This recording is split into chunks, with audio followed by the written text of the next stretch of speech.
ஓம் சாந்தி. இன்றைய முரளி 14/9/2024. பாப்தாதா மதுபன். இனிமையான குழந்தைகளே, பாபாவினுடைய ஸ்ரீமத்துப்படி நடந்து தங்களை அலங்கரித்து கொள்ளுங்கள்.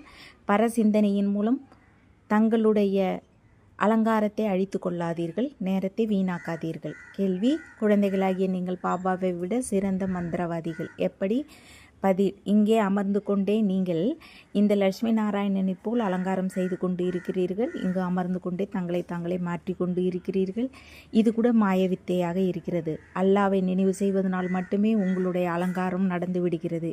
கை கால்களை அசைக்க வேண்டும் என்ற விஷயமும் இல்லை, சிந்திக்க வேண்டிய விஷயமும் மட்டுமே ஆகும். யோகத்தின் மூலம் நீங்கள் சுத்தமாகவும் தூய்மையாகவும் அழகாகவும் ஆகிவிடுகிறீர்கள்.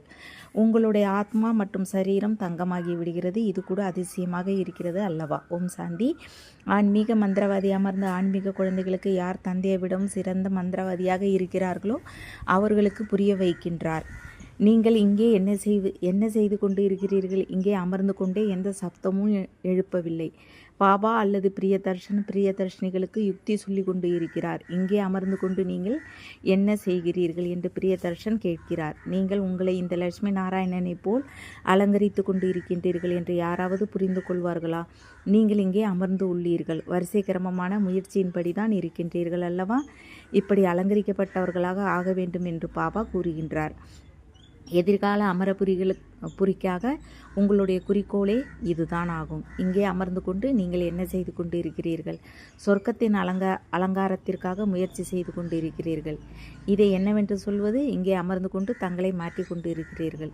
எழும்போதும் அமரும் போதும் நடக்கும் போதும் பாபா ஒரு மன்மனா பவ எனும் சாவியை கொடுத்து விட்டார். அவ்வளவுதான். ஒருவரை தவிர வேற எந்த வீணான விஷயங்களையும் கேட்டு பேசி நேரத்தை வீணாக்காதீர்கள். நீங்கள் தங்களுடைய அலங்காரத்திலேயே ஈடுபட்டு இருங்கள். மற்றவர்கள் செய்கிறார்களோ இல்லையோ அதில் உங்களுக்கு என்ன ஆயிற்று? நீங்கள் தங்களுடைய முயற்சியில் இருங்கள். எவ்வளவு புரிந்து கொள்ள வேண்டிய விஷயங்களாக இருக்கிறது. புதியவர்களை யாராவது கேட்டால் கண்டிப்பாக அதிசயப்படுவார்கள். உங்களில் சிலர் தங்களை அலங்கரித்து கொண்டு இருக்கின்றார்கள், சிலர் இன்னும் கெடுத்து கொண்டு இருக்கிறார்கள். மற்றவர்களை பற்றிய சிந்தனையில் நேரத்தை வீணாக்கி கொண்டு இருக்கிறார்கள். நாம் என்ன செய்து கொண்டு இருக்கிறோம் என்று நீங்கள் உங்களை மட்டும் பாருங்கள் என்று பாபா குழந்தைகளுக்கு புரிய வைக்கின்றார். மிகவும் சிறிய யுக்தியை கூறியுள்ளார். ஒரே ஒரு வார்த்தை தான், மன்மனா பவ. நீங்கள் இங்கே அமர்ந்துள்ளீர்கள், ஆனால் முழு சிருஷ்டி சக்கரம் எவ்வாறு சுற்றுகின்றது என்பது உங்களுடைய புத்தியில் இருக்கிறது. இப்போது மீண்டும் நாம் புதிய உலகத்திற்காக அலங்கரித்து கொண்டு இருக்கிறோம். நீங்கள் எவ்வளவு பத்மாபதம் பாக்கியசாலியாக இருக்கிறீர்கள். நீங்கள் இங்கே அமர்ந்து கொண்டே எவ்வளவு காரியங்களை செய்கிறீர்கள். கை கால்களை அசைக்க வேண்டிய விஷயமே இல்லை, சிந்தனையின் விஷயமே மட்டுமே ஆகும். நாங்கள் இங்கே அமர்ந்து கொண்டே உயர்ந்ததிலும் உயர்ந்த உலகத்திற்கான அலங்காரம் செய்து கொண்டிருக்கிறோம் என்று நீங்கள் சொல்வீர்கள். மன்மனா பவ என்ற மந்திரம் எவ்வளவு உயர்ந்ததாக இருக்கிறது. இந்த யோகத்தின் மூலம்தான் உங்களுடைய பாவங்கள் எரிந்து கொண்டே செல்லும். மேலும் நீங்கள் தூய்மையாக ஆகி பிறகு எவ்வளவு அழகாக ஆகிவிடுவீர்கள். இப்போது ஆத்மா தூய்மையற்றதாக இருக்கிறது என்றால் சரீரத்தின் நிலையையும் பாருங்கள். என்னவாகிவிட்டது? இப்போது உங்களுடைய ஆத்மா மற்றும் சரீரம் தங்கமாகிவிடும். இது அதிசயமாக இருக்கிறது அல்லவா? எனவே இப்படி தங்களை அலங்கரித்து கொள்ள வேண்டும். தெய்வீக குணத்தையும் தாரணை செய்ய வேண்டும். பாபா அனைவருக்கும் ஒரு வழியை தான் கூறுகின்றார். அல்பு மற்றும் பே அல்லாவின் விஷயம் மட்டுமே ஆகும். பாபாவை நினைவு செய்து கொண்டே இருந்தீர்கள் என்றால் உங்களுடைய அலங்காரங்கள் அனைத்தும் மாறிவிடும். பாபாவை விடவும் நீங்கள் பெரிய மந்திரவாதிகள் ஆவீர்கள். இப்படியெல்லாம் செய்வதன் மூலம் உங்களுக்கு அலங்காரமாகிவிடும் என்று உங்களுக்கு யுக்தியை கூறுகின்றார். தங்களை அலங்கரித்து கொள்ளவில்லை என்றால் நீங்கள் எந்த செலவுமின்றி தானாகவே தங்களுக்கு நஷ்டத்தை ஏற்படுத்தி கொள்கிறீர்கள். பக்தி மார்க்கத்தில் என்னென்ன செய்தோம் என்பதையாவது புரிந்து கொள்கிறீர்கள். அலங்காரம் அனைத்தையும் கெடுத்துக்கொண்டு என்னவாக ஆகிவிட்டீர்கள். இப்போது ஒரே வார்த்தையின் மூலம், பாபாவின் நினைவின் மூலம் உங்களுடைய அலங்காரம் நடக்கிறது. குழந்தைகளுக்கு எவ்வளவு நல்ல விதத்தில் புரிய வைத்து புத்துணர்வு அளிக்கின்றார். இங்கு அமர்ந்து கொண்டே நீங்கள் என்ன செய்கின்றீர்கள்? நினைவு யாத்திரையில் அமர்ந்து உள்ளீர்கள். ஒருவேளை யாருடைய சிந்தனையாவது வேறு பக்கம் இருந்தது என்றால் அலங்காரம் ஆகுமா என்ன? நீங்கள் அலங்கரிக்கப்பட்டுள்ளீர்கள் என்றால் மற்றவர்களுக்கும் வழியை சொல்ல வேண்டும். பாபா இப்படி அலங்கரிக்கிறதுக்காகவே வந்திருக்கிறார். பாபா தங்களுடைய காரியம் அதிசயமானது. தாங்கள் எங்களை எவ்வளவு அலங்கரிக்கின்றீர்கள். எழும்போதும் அமரும் போதும் நடக்கும் போதும் நாம் நம்மை அலங்கரித்து கொள்ள வேண்டும். சிலர் தங்களை அலங்கரித்து கொண்டு பிறகு மற்றவர்களையும் அலங்கரிக்கின்றார்கள். சிலர் தங்களையும் அலங்கரித்து கொள்வதில்லை என்றால் மற்றவர்களுடைய அலங்காரத்தையும் கெடுத்து கொண்டு இருக்கிறார்கள். வீணான விஷயங்களை சொல்லி அவர்களுடைய நிலையையும் கீழே விழ வைத்து விடுகிறார்கள். தாங்களும் அலங்கரித்து கொள்ளாமல் விட்டு விடுகிறார்கள் என்றால் மற்றவர்களையும் அப்படி இருக்க வைத்து விடுகிறார்கள். எனவே நல்ல விதத்தில் யோசித்து சிந்தனை செய்யுங்கள். பாபா எப்படியெல்லாம் யுக்தி கூறுகின்றார். பக்தி மார்க்கத்தின் சாஸ்திரங்களை படிப்பதன் மூலம் இந்த யுக்திகள் வருவதில்லை. சாஸ்திரங்கள் பக்தி மார்க்கத்தின் உடையதாகும். நீங்கள் ஏன் சாஸ்திரங்களை ஏற்றுக்கொள்வதில்லை என்று உங்களை கேட்கின்றார்கள். நாங்கள் அனைத்தையும் ஏற்றுக்கொள்கிறோம் என்று சொல்லுங்கள். அரை கல்பம் பக்தி செய்கிறோம், சாஸ்திரங்களை படிக்கிறோம் எனும்போது யார் ஏற்றுக்கொள்ள மாட்டார்கள்? இரவு மற்றும் பகலாகிறது என்றால் கண்டிப்பாக இரண்டையும் ஏற்றுக்கொள்வார்கள் அல்லவா? இது எல்லையற்ற பகல் மற்றும் இரவாகும். பாபா கூறுகின்றார், நீங்கள் தங்களை அலங்கரிங்கள், நேரத்தை வீணாக்காதீர்கள். நேரம் மிகவும் குறைவாக இருக்கிறது. உங்களுடைய புத்தி மிகவும் பரந்ததாக இருக்க வேண்டும். தங்களுக்குள் மிகுந்த அன்போடு இருக்க வேண்டும். நேரத்தை வீணாக்கக்கூடாது. ஏனென்றால் உங்களுடைய நேரம் மிகவும் மதிப்பு மிக்கதாகும். நீங்கள் சோழியிலிருந்து வைரத்தைப் போல ஆகின்றீர்கள். இலவசமாக கேட்டுக்கொண்டு இருக்கிறீர்கள். இது என்ன கதையா? பாபா ஒரு வார்த்தை தான் கூறுகின்றார். பெரிய பெரிய மனிதர்கள் அதிகம் பேசலாமா? பாபா ஒரு வினாடியில் ஜீவன் முக்திக்கான வழியை கூறுகின்றார். இவர்கள் உயர்ந்த அலங்காரமுடையவர்கள். ஆகையினால் தான் அவர்களுடைய சித்திரங்களை அதிகம் பூஜித்து கொண்டு இருக்கின்றார்கள். எந்த அளவுக்கு பெரிய மனிதர்களாக இருப்பார்களோ அந்த அளவிற்கு பெரிய கோயிலாக உருவாக்குவார்கள். அதிகம் அலங்கரிப்பார்கள். முன்பெல்லாம் தேவதைகளின் சித்திரங்கள் மீது வைர மாலை அணிவித்தார்கள். பாபாவிற்கு அனுபவம் இருக்கிறதல்லவா? பாபா அவரே லட்சுமி நாராயணனுக்கு வைர மாலை செய்திருக்கிறார். உண்மையில் அவர்களைப் போல் அணிகலங்களை இங்கே யாரும் அணிந்திருக்க முடியாது. இப்போது நீங்கள் அப்படி வரிசை கிரமமான முயற்சிக்குப்படி ஆகிய கொண்டு இருக்கிறீர்கள். எனவே பாபா புரிய வைக்கின்றார். குழந்தைகளை, தங்களுடைய நேரத்தையும் வீணாக்காதீர்கள், மற்றவர்களுடையதையும் வீணாக்காதீர்கள். பாபா நிறைய சகஜமான யுக்திகளை கூறுகின்றார். என்னை நினைவு செய்தீர்கள் என்றால் பாவம் அழிந்துவிடும். நினைவு அன்றி இவ்வளவு அலங்காரங்கள் நடக்க முடியாது. நீங்கள் இவர்களைப் போல ஆகக்கூடியவர்கள் ஆகிவீர்கள். எனவே தெய்வீக சுபாவத்தை தாரணை செய்ய வேண்டும். இதில் சொல்வதற்கான அவசியம் கூட இல்லை. ஆனால் கல்புத்தியாக இருக்கின்ற காரணத்தால் அனைத்தையும் புரிய வைக்க வேண்டியுள்ளது. ஒரு வினாடியினுடைய விஷயமாகும். பாபா கூறுகின்றார், இனிமேலே இனிமையான குழந்தைகளே, நீங்கள் தங்களுடைய தந்தையை மறக்கின்ற காரணத்தால் அலங்காரத்தை கெடுத்து கொண்டீர்கள். நடக்கும்போதும் சுற்றும் போதும் அலங்கரித்து கொண்டே இருங்கள் என்று பாபா கூறுகின்றார். ஆனால் மாயையும் ஒன்றும் குறைந்தது கிடையாது. சிலர் எழுதுகிறார்கள், பாபா தங்களுடைய மாயை அதிகம் துன்புறுத்துகிறது. அட, என்னுடைய மாயை எங்கே இருக்கிறது? இது விளையாட்டல்லவா? நான் உங்களை மாயையிலிருந்து விடுவிக்க வந்துள்ளேன். என்னுடைய மாயை பிறகு எங்கிருக்கிறது? இந்த சமயத்தில் முழுவதுமே இந்த மாயை ராவனுடைய ராஜ்யமாகும். எப்படி இந்த இரவு மற்றும் பகலில் வித்தியாசம் வர முடியாதோ அதுபோல் ஆகும். இது எல்லையற்ற இரவு மற்றும் பகலாகும். இதில் ஒரு வினாடி கூட வித்தியாசம் பட முடியாது. இப்போது குழந்தைகளாகி நீங்கள் அப்படி வரிசை கிரமமான முயற்சியின்படி அலங்கரித்து கொண்டு இருக்கிறீர்கள். சக்கரவர்த்தி ராஜாவாக ஆக வேண்டுமென்றால் சக்கரத்தை சுற்றி கொண்டே இருங்கள் என்று பாபா கூறுகின்றார். குடும்ப விவகாரங்களில் என்னவோ இருங்கள். இதில் அனைத்து புத்தியையும் வேலையாகும். ஆத்மாவில் தான் மனம் புத்தி இருக்கிறது. இங்கே உங்களுக்கு வெளி உலகத்தின் சிக்கலான வேலைகள் போன்ற எதுவும் இல்லை. நீங்கள் வருவதே தங்களை அலங்கரித்துக் கொள்வதற்கும் புத்துணர்வு பெறுவதற்கும் ஆகும். பாபா அனைவருக்கும் ஒரே விதமாகத்தான் படிப்பிக்கின்றார். இங்கே பாபாவுடன் புதிய புதிய கருத்துக்களை நேரடியாக கேட்பதற்கு வருகிறார்கள். பிறகு வீட்டிற்கு செல்கிறார்கள் என்றால் என்னவெல்லாம் கேட்டார்களோ அது வெளியேறி விடுகிறது. இங்கிருந்து வெளியில் சென்றவுடனேயே பை காலியாகி விடுகிறது. என்ன கேட்கிறார்களோ அதை பற்றி சிந்தனை செய்வதில்லை. உங்களுக்கு இங்கே நிறைய ஏகாந்தமான இடங்கள் இருக்கின்றன. வெளியில் சிறு இரத்தம் உறிஞ்சும் பூச்சிகள் சுற்றி கொண்டு இருக்கின்றன. ஒன்று மற்றொன்றை கொலை செய்கிறது, குடித்து கொண்டு இருக்கிறது. எனவே பாபா புரிய வைக்கின்றார், இது உங்களுடைய மிகவும் மதிப்புமிக்க நேரமாகும். இதை நீங்கள் வீணாக்காதீர்கள். தங்களை அலங்கரித்துக் கொள்வதற்கு நிறைய யுக்திகள் கிடைக்கின்றன. நான் அனைவரையும் கடை தேற்ற வந்துள்ளேன்.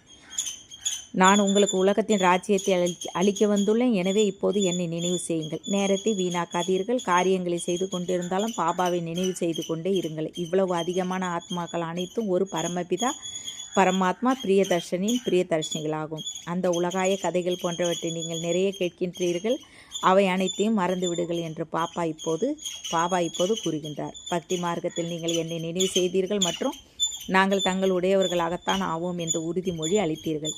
இவ்வளவு அதிகமான பிரியதர்ஷினிகளுக்கு ஒரு பிரியதர்ஷன் ஆவார். பிரம்மத்தில் ஐக்கியமாகி விடுவோம் என்று பக்தி மார்க்கத்தில் கூறுகிறார்கள்.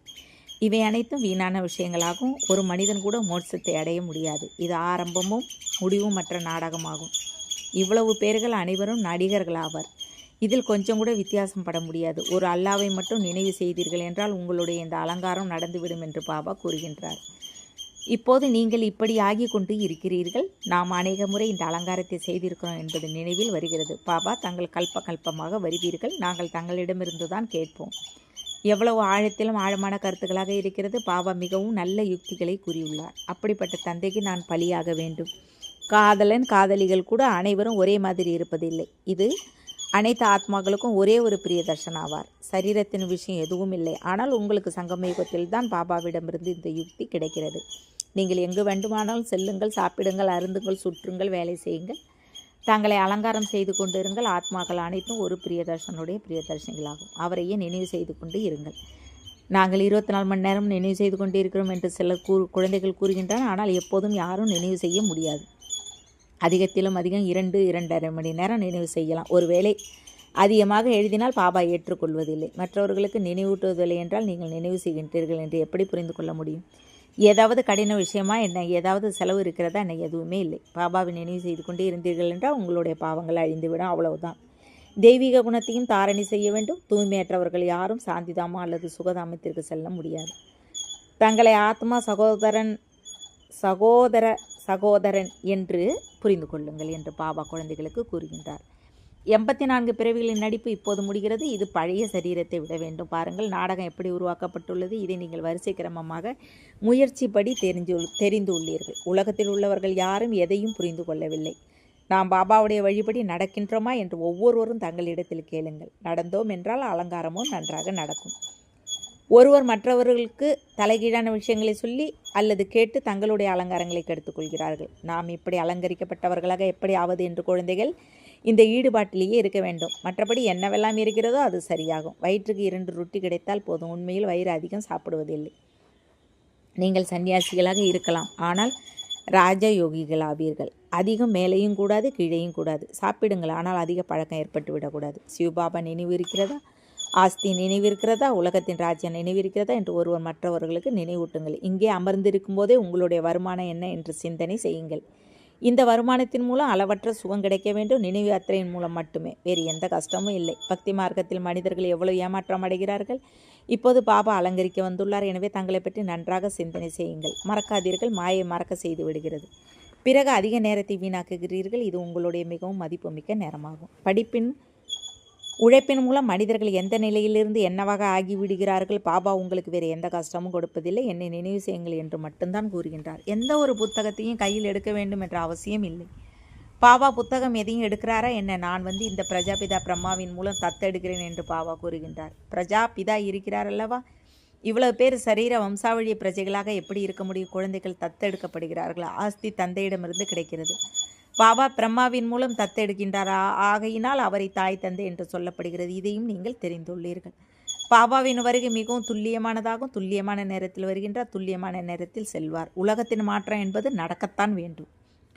இப்போது பாபா குழந்தைகளாகிய உங்களுக்கு எவ்வளவு புத்தியை கொடுக்கின்றார். பாபாவினுடைய வழிபடி நடக்க வேண்டும். மாணவர்கள் எதை படிக்கிறார்களோ அதுதான் புத்தியில் ஓட வேண்டும். நீங்களும் கூட இந்த சமஸ்காரத்தை எடுத்து செல்கின்றீர்கள். எப்படி பாபாவிடமிருந்து சமஸ்காரம் இருக்கிறதோ அதுபோல உங்களுடைய ஆத்மாவிலும் கூட இந்த சமஸ்காரத்தை நிரப்புகின்றார். பிறகு இங்கே வரும்போது அதே நடிப்பு திரும்பவும் நடிக்கும். வரிசை கிரமமான முயற்சியின்படி வருவீர்கள். தங்களை அலங்கரித்துக் கொள்வதற்கு எவ்வளவு முயற்சி செய்துள்ளீர்கள் என்று தங்களுடைய மனதை கேளுங்கள். எங்கேயும் நேரத்தை வீணாக்கவில்லை தானே? பாபா எச்சரிக்கின்றார். வீணான விஷயங்களில் எங்கேயும் நேரத்தை இழந்து விடாதீர்கள். பாபாவினுடைய ஸ்ரீமத்தை நினைவு செய்யுங்கள். மனிதர்களுடைய வழிபடி நடக்காதீர்கள். நாம் பழைய உலகத்தில் இருக்கின்றோம் என்பது தெரிந்ததா என்ன? நீங்கள் என்னவாக இருந்தீர்கள் என்று பாபா சொன்னார். இந்த பழைய உலகத்தில் எவ்வளவு அளவற்ற சுகம் துக்கம் இருக்கிறது. இது கூட நாடகத்தின்படி நடிப்பு கிடைத்திருக்கிறது. நாடகத்தின்படி அநேக தடைகளும் ஏற்படுகிறது. பாபா புரிய வைக்கின்றார். குழந்தைகளே, இது ஞானம் மற்றும் பக்தியின் விளையாட்டாகும். அதிசயமான நாடகமாக இருக்கிறது. இவ்வளவு சிறிய ஆத்மாவில் முழு அழிவற்ற நடிப்பும் நிறைந்துள்ளது. அதை நடித்து கொண்டே இருக்கிறது. நல்லது. இனிமேலும் இனிமையான காணாமல் போய் கண்டெடுக்கப்பட்ட செல்ல குழந்தைகளுக்கு தாய் தந்தைமான பாப்தாதாவின் அன்பு நினைவுகளும் காலை வணக்கமும். ஆன்மீக குழந்தைகளுக்கு ஆன்மீக தந்தையின் நமஸ்தே. ஆன்மீக தந்தைக்கு ஆன்மீக குழந்தைகள் அன்பு நினைவுகள் மற்றும் நமஸ்தே. தாரணைக்கான முக்கிய சாரம் 1. மற்ற அனைத்து விஷயங்களையும் விட்டுவிட்டு நாம் எப்படி லட்சுமி நாராயணன் போல் அலங்கரிக்கப்பட்டவர்களாக ஆவது என்ற ஈடுபாட்டிலேயே இருக்க வேண்டும். 2. தங்களிடம் கேட்க வேண்டும். நாம் ஸ்ரீமத்துப்படி நடந்து மன்மனா பவ என்ற சாவியின் மூலம் தங்களை சரியாக அலங்கரித்துக் கொள்கிறோமா? 2. தலைகீழான விஷயங்களை கேட்டு அல்லது சொல்லி அலங்காரத்தை கெடுத்து கொள்ளவில்லை தானே? 3. தங்களுக்குள் அன்போடு இருக்கிறோமா? தங்களுடைய மதிப்பு மிக்க நேரத்தை எங்கேயும் வீணாக்கவில்லை தானே? 4. தெய்வீக சுபாவத்தை தாரணை செய்திருக்கிறேனா? வரதானம். வீண் எண்ணங்களுக்கான காரணத்தை தெரிந்து கொண்டு அவற்றை அழித்துவிட்டு சமாதான சுரூபமாகுங்க. வீண் எண்ணம் உருவாக முக்கிய காரணம் 2. ஒன்று அபிமானம், 2 அவமானம். நானும் குறைந்தவன் அல்ல, எனக்கும் இந்த பதவி வேண்டும், என்னையும் முன்னால் வைக்க வேண்டும், இவ்வாறெல்லாம் அபிமானம். அவமானத்தில் வருகின்றனர் பெயர், புகழ், கௌரவம், சேவையில். இவைகளில் அபிமானம், அவமானம் உணர்வதே வீண் எண்ணங்களுக்கான காரணமாகும். இவற்றை கண்டறிந்து களைவதே சமாதான சொரூபமாவதாகும். ஸ்லோகன். அமைதி சக்தியால் இனிமையான இல்லத்திற்கு யாத்திரை செய்வது மிக சுலபம். ஸ்லோகன். அமைதி சக்தியால் இனிமையான இல்லத்திற்கு யாத்திரை செய்வது மிக சுலபம்.